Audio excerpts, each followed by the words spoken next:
What's up everyone, welcome back to my new video. In this video I'm going to show you how to use community feature on WhatsApp. So without wasting any time, let's get started. Open your WhatsApp app and go to communities and start your community.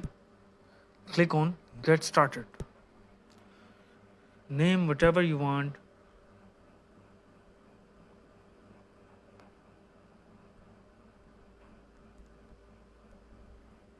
and click on next.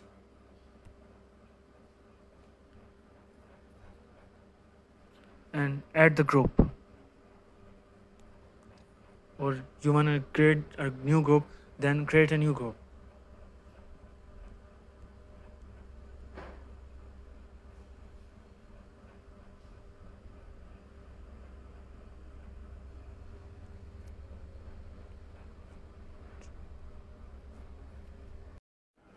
Now click on the group and add the members and enjoy.